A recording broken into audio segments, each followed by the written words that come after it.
Hello everybody, San here, engineer, MBA, and investor. And in today's video, I want to talk about the topic of Beam Therapeutics 201, the program 201, Beam 201. Will it surpass the barriers that the FDA put on it recently in recent weeks?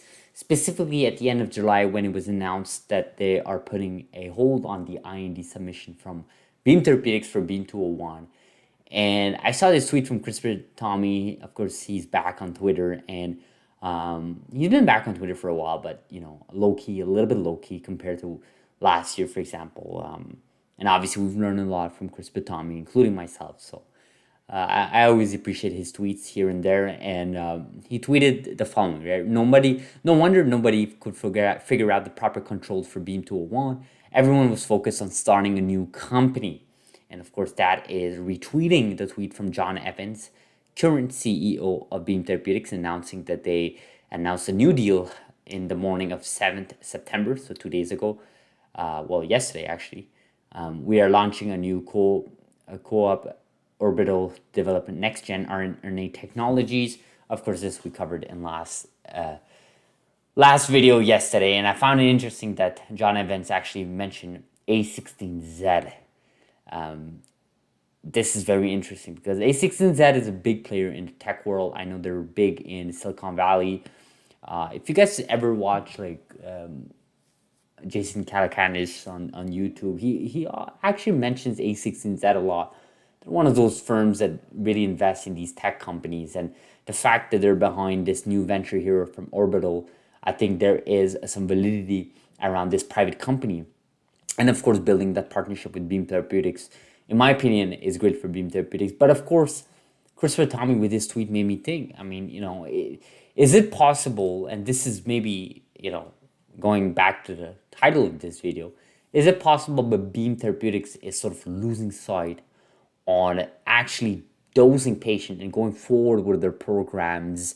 And I'm putting programs with an S. I'm pronouncing it because it's more than just Beam 101. You got to get more out there. Obviously, their second leading program there is being held up by the FDA as we speak, and Beam Therapeutics have yet to get back to them. And of course, this will take weeks, if not months.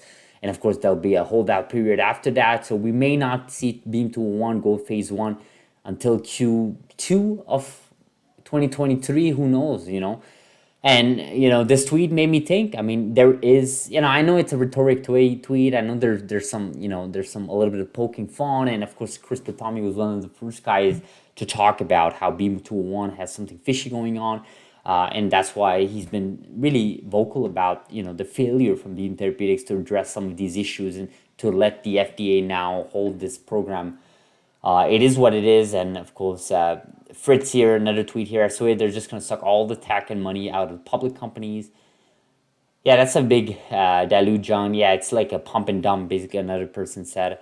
They remind me of my son who has ADHD, yet he is more focused than Beam Therapeutics.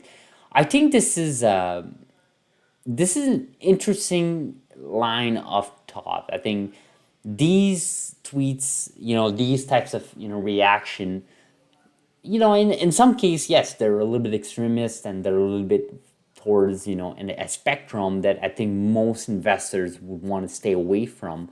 But at the same time, I think there is some validity from these types of tweets because it is true that Beam Therapeutics has not dosed anybody. It is true that they are losing sight of what is actually a therapeutics company, right? A therapeutics company, in my opinion, and I think I can speak for some people watching this channel, is especially when you're in human therapeutics, is a company that develops programs and goes through trials and tests, and that means phase 1, preclinical, phase 1, phase 2, and then eventually phase 3, and hopefully get through it with the FDA submission there to get it FDA approved.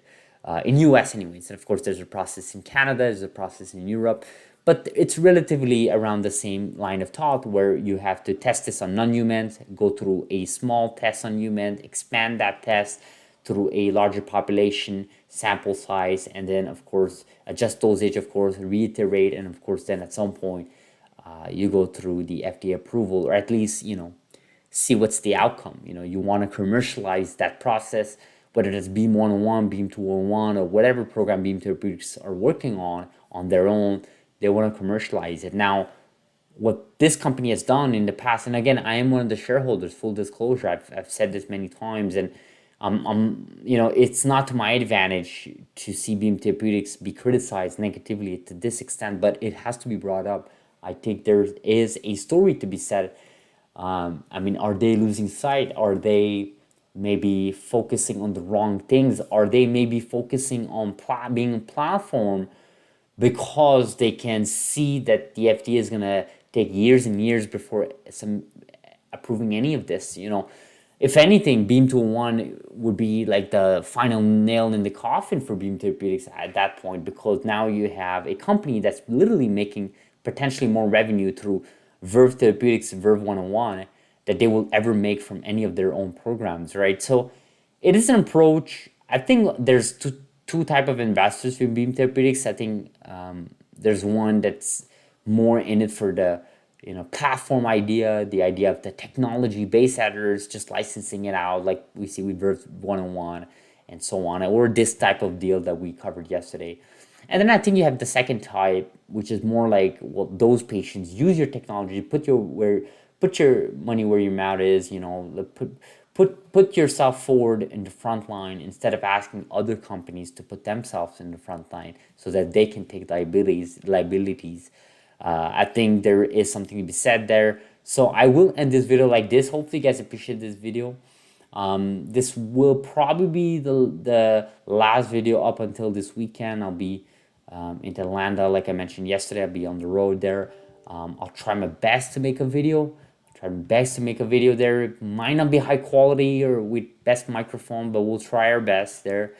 You guys know I try to deliver the best content to you guys, and you can bet that I'll cover if something happens with Beam 201 or any of these things that happen in this space. You can bet we'll cover it right in this channel. So that's it. Thank you so much for watching, guys. Do like this video if you have value, subscribe if you're not, and hopefully you guys have a beautiful Thursday night. Have a beautiful day, and thank you.